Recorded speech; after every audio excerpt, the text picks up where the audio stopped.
What's up, everybody? Welcome back to another episode of Talk Talk Punch. Thanks so much for joining us. Now, whether you're watching us on YouTube or listening in at the audio podcast, wherever you get your podcast, make sure you go ahead and subscribe.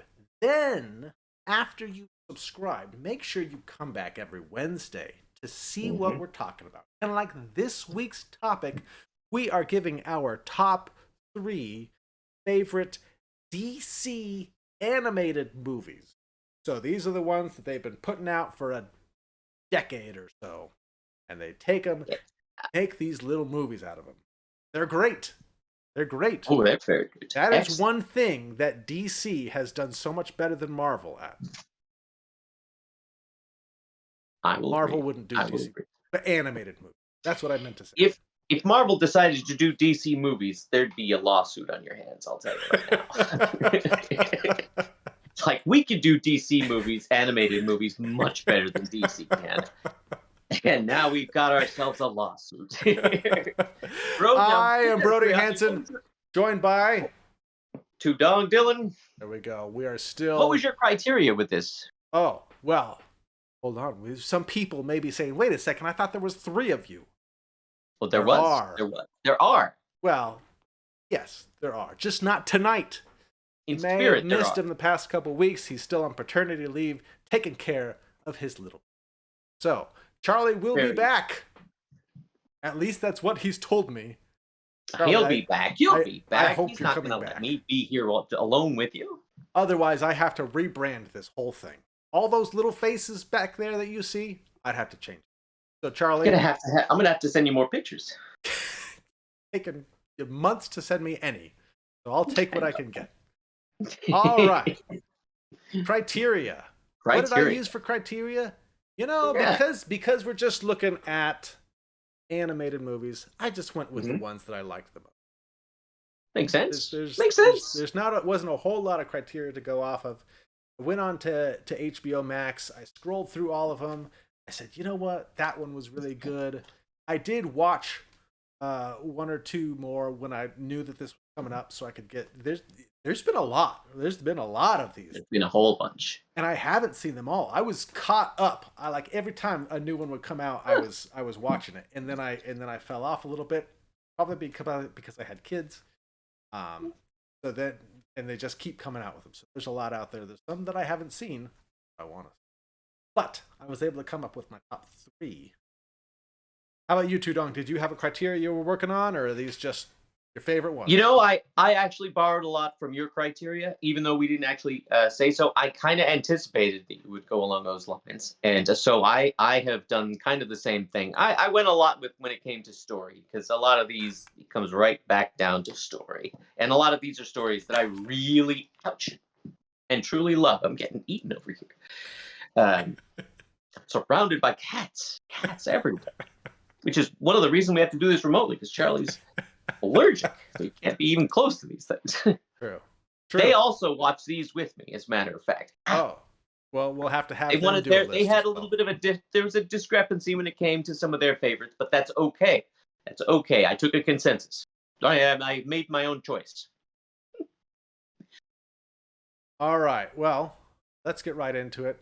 I meant to change up the order, and then I forgot. So, Tudong, you're up first.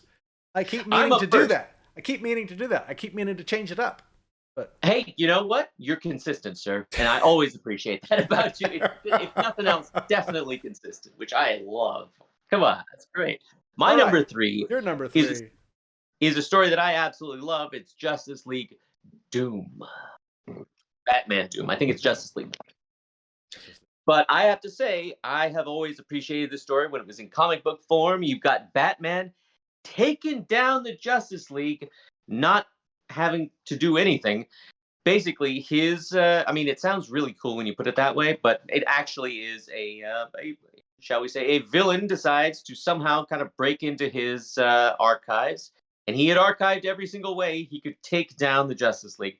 I loved the comic book version, and I think this version was really great too. I thought I love that aspect of it, especially since I'm sure all of the Justice Leaguers before that were like, "Come on, it's just Batman." You know, deep down, he's just a human, and he can take all of them down just like that. And just with his planning, his intellect, his superior athleticism, oh, however it is, he takes them down. He takes them down well. Yeah, based on the Tower of Babel Oh, yeah. That's right. storyline, which, yeah, that's a great one, man. People that are like, Batman, oh, Batman's just, yeah, he knows how to take every Martian Whether Manhunter, put him in fire. Aquaman, keep him away from water. Take them all out, man. Make Wonder Woman keep fighting until she drops and dies, basically. Yeah. And come on, what's a little bit of kryptonite between Batman and Superman? Yep. No, this is all right. My number three. Now, cheated a little. Cheated. I'm hurt. What happened? So, I put The Long Halloween, and I'm counting part 1 and part 2. That's not cheating. That's fine. See, it would be cheating if you counted part 1 and 2 as like, now your number 2 is the part 1. Yeah, no. But if they're both number 2, number 3, then that's not cheating. That's good. That would be a boring list. That's not good content. And because I stole, as I stole my criteria from you, I kind of did the same thing, just not with my number 3. Okay. So The Long Halloween is probably my favorite Batman story. Ooh, that's great. That's a great one. I love Long Halloween. I love how long, not like length, although it is and Halloween it is. That is, but just like the length of time for that story is it goes through a whole year, and you've got mystery, and it's early in Batman's career, and you've got all these villains, and so they adapted this pretty well. They didn't adopt it. They didn't adopt it. They adapted it. That's right. There we go.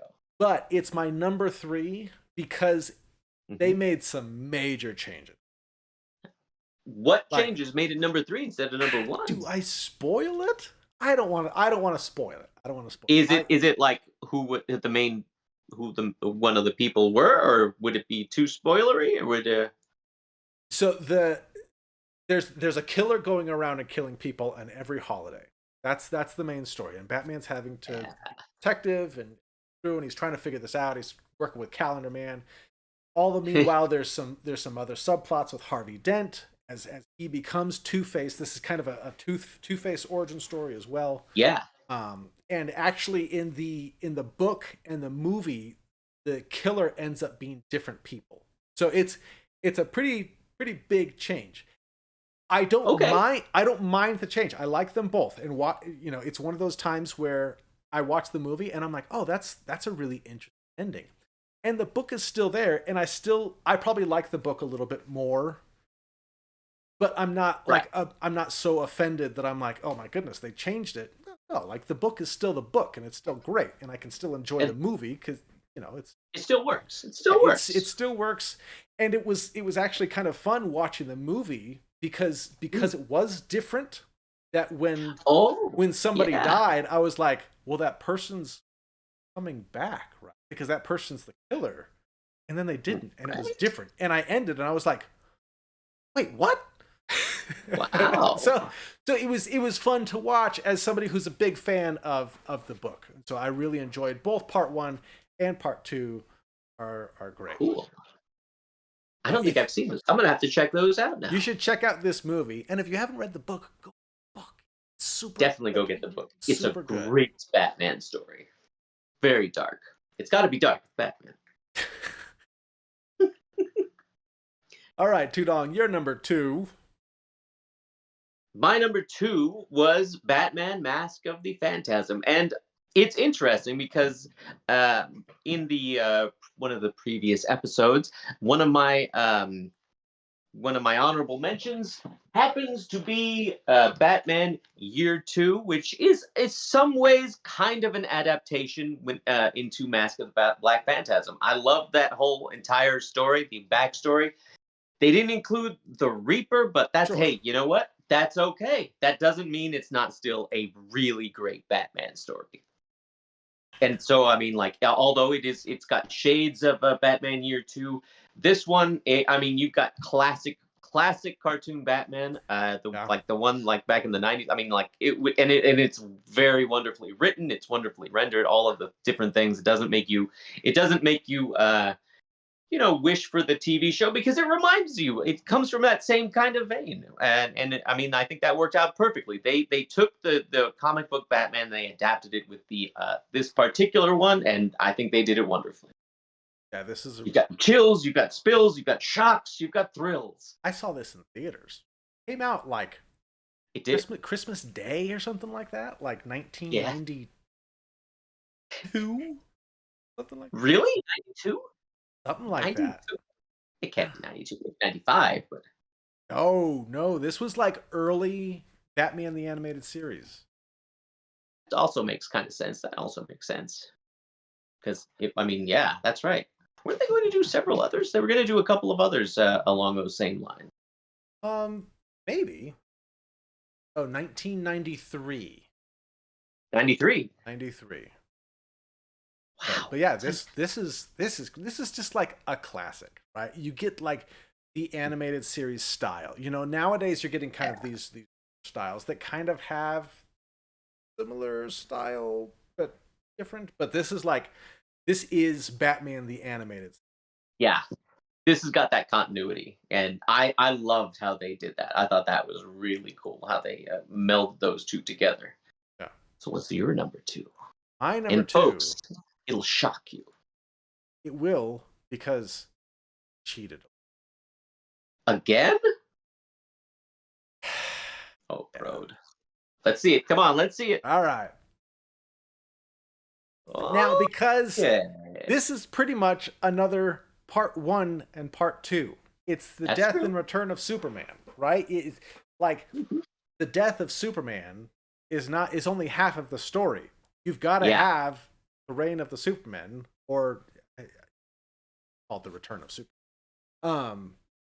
But these are really neat. So the death of Superman, which is the second time that they've done it, because the first one was the first like DC animated movie of the Batman, not Batman, Superman Doomsday.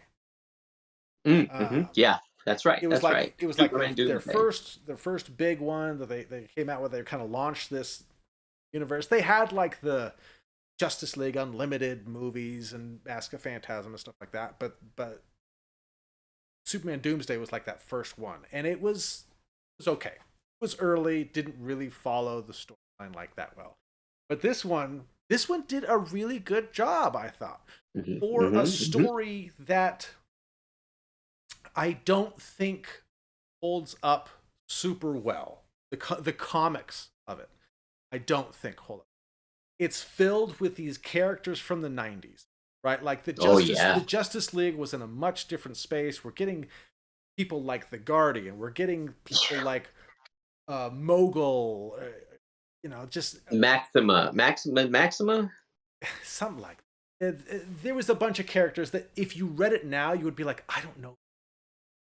Yeah, what happened? and so by taking it into this movie format where you're now at like an hour and a half, 80 minutes, something like that, it just condenses the thing. Where, okay, we've got this story, we've got Doomsday, we've got the Justice League. They're actually adding in like the normal Justice League. We've got Batman and Flash and Green Wonder Woman that are fighting Doomsday as he's on his way to Metropolis instead of these other people, members. Right. And so, when you're reading the comic books, Doomsday took a long time. It was like, especially when you started getting in like the tie-in issue, you were kind of like, okay, like let's get moving. Okay, I know what's coming. I just want to get there. And it's like, okay, now he's in this next town. Now he's in a new town. Like, it just took forever. And so having this, I really enjoyed this as a kid who was reading the comics at that time. I had my subscription where they sent me comic books in the mail. They don't do that anymore. You did? You didn't go to the comic store? Oh, I did too. But, Okay, good. I was limited to rollerblades,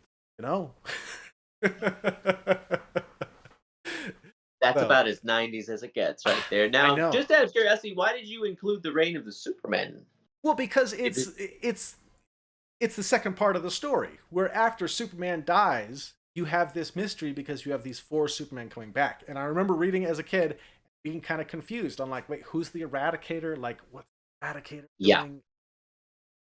You know, if you don't remember all this stuff with Cyborg Superman, and there was Superboy, but Superboy was already kind of a character, but then he was like a new character. Then there was he was like Steel a that was clone. just, yeah, he was a clone.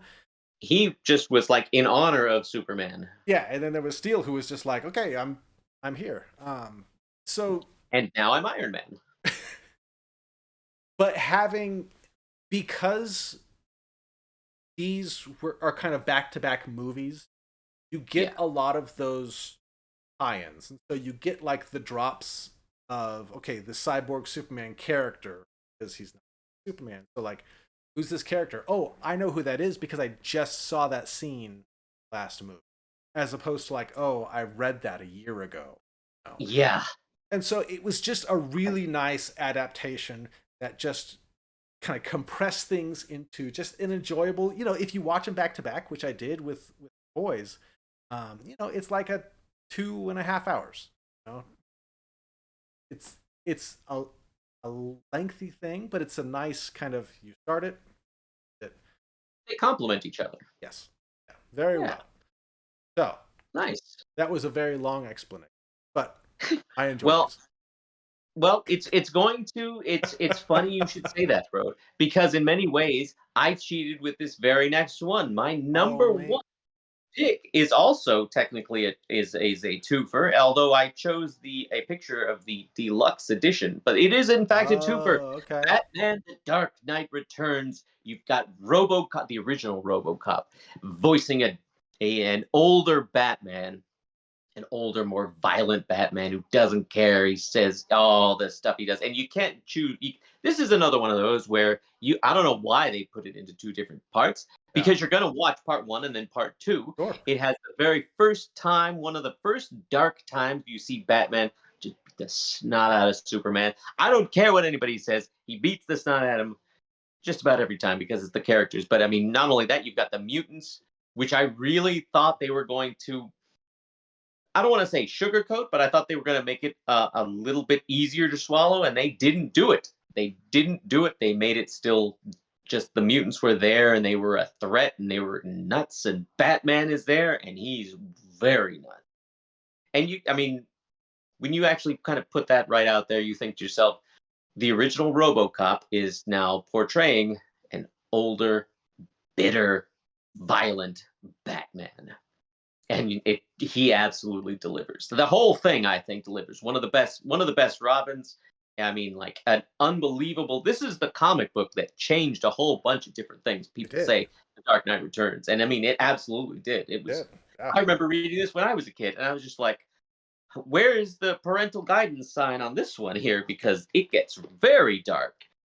Um, and I thought that that was great. I loved the adaptation. I loved how Batman moved. I mean, he was fast. When you see him and he's going towards Superman, he's just like. I just thought the way that they rendered, the entire thing, how he fought, and all of those kinds of things. I kind of thought that they were going to have a little bit more of his thoughts, like, because I mean, a lot of his thoughts. Oh, hearing Batman say, this is a worthy death. Ah, it's fantastic, and yeah, I mean, like, it's one of the best comics, and it's one of the better DC animated adaptations. Was this one rated R, or was it just rated PG? Because there have been the R rated. If there was an R-rated one, this definitely should have been it. Because come on, this is The Dark Knight Returns. It's a dark, dark story of an old, like I said, an older, bitter Batman. I don't know if you could find out if that's an R rating, but if it's not, doesn't he throw down a little bit of cursing in there too? Yeah, they all kind of I do. know he does it in the comic. Even the PG-13 ones have some like.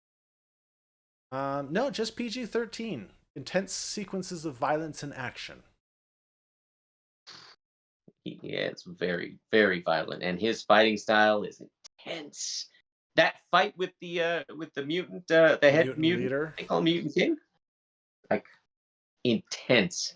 That in the comic and in this, I was like, they didn't sugarcoat it. Yeah, this is thought about putting this. Ah, But I think I we didn't. watched. I think I watched it like right when it came out, and I was having a really hard time like remembering to the Mm, point where I was like, I know that I watched this, but I don't remember watching it. So huh, I gotta watch it that's again. fun. Yeah, come I'm on, it's rope. especially after this episode, I'm gonna be like watching all. Nice. All right, my Your number number one. one. My number one has been my number one of these came out. This Oh, movie is so good. I mean, you've got the death in the family stuff. It is like it's exciting. It's super sad. Like you're getting all this Jason Todd stuff. You're getting these flashback sequences in between all of the Red Hood because you know you're going back to Jason getting killed and then back and now mm, Hood, but you're getting these flashbacks of him training with Batman and the optimism that kind of came with him as Robin, where he was just like ready to go, and now you see Hood and he's all dark. This also had um Jensen DiMaggio, Ackles. no DiMaggio as Joker. Oh. But Jensen Ackles did play the Red Hood, Yes, right? yes, Yeah, he did. yeah. He did. But Joe DiMaggio, that's DiMaggio. right. I think it's Joe DiMaggio as the Joker, and The it baseball is player? no.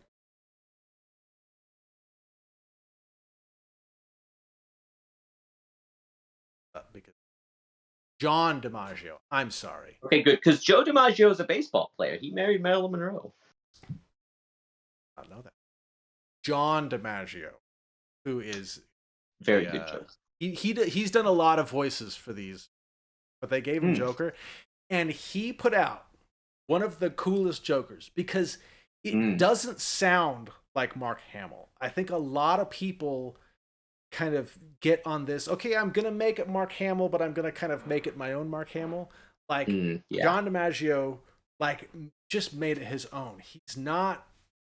He's got this deep, like almost kind of raspy voice. He feels like he's not super lanky. He's like a thicker Joker, and Yeah. it's just such a cool portrayal. And he's super dark, and Mm, he's mean, and he's scary as Joker. Like I mm, watched it, and I was like I haven't seen such a unique, like kind of take. I mean, yes, this came out after Dark Knight, so that happened, but like but just like in animation, because I said so many copyright Hamilton, but in animation it was such a unique take on Joker, and I yeah. really liked it, and it's just such a neat story. Every single time I Mm, watch one of these, I'm always like, mm, oh, it's so good. I still like, I love the Red yeah. Hood one though. Like the Red Hood is still my favorite. So yeah, this one, Nice. just I don't know. They did come out with a Death in the Family movie I didn't that see that. I didn't see that. so I haven't seen it either, but I was looking it up and I was like, what's the difference between Under the Red Hood and Death in the Family? I Hmm. guess Death in the Family took this movie and then added like alternate timeline where they made it like interactive, and so you can have Batman save Robin, kind of like the comic books was. Oh, But you could yeah. have Batman save Robin. You could have Robin. Not Are you bleeding again? yet, Okay. but close. You could have Robin survive, and so Robin becomes Red Robin, or Robin becomes Red Hood, or Robin, it becomes Hush in one of them, and so it Wow. was it He kind of becomes Hush. it took the Wow. movie and then kind of like put different branches. Mm, But this one is such a solid. Solid movie. Love it. Nice. Yeah, that's an excellent movie. Excellent Batman. Excellent Red Hood. And excellent Joker. Yeah, that Joker was so good. Go watch this. Just enjoy John DiMaggio's. Not And Joe if you ever DiMaggio. watch a Marilyn Monroe movie, remember, she was briefly married to Joe DiMaggio, the baseball player. That's why we need Charlie for the baseball knowledge. Although you brought the baseball knowledge tonight. Look at you. The only thing I knew about baseball is You're the fact that one of their greatest players, who's like, people revere this guy as a baseball player, and all I know is he married an actress. Very briefly.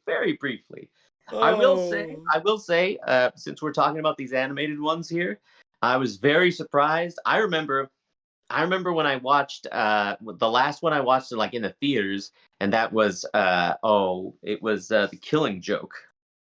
And I was very surprised by that. Let me tell you. I remember watching it, and it was coming on, and I was watching it, and I was like, wait a second. I thought this was The Killing Joke. What's happening here? What is going on with this? It was like the first half of it.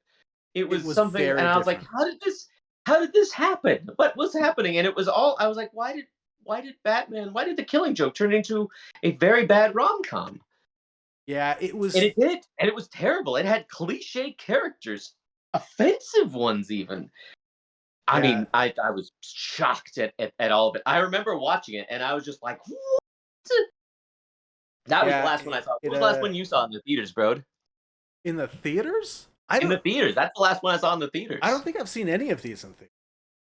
What are you talking about? You said that you've seen, you saw Mask of the Black Phantasm in theaters. Mask of the Phantasm would be the last one that I saw in theaters, which was all the way back in 19.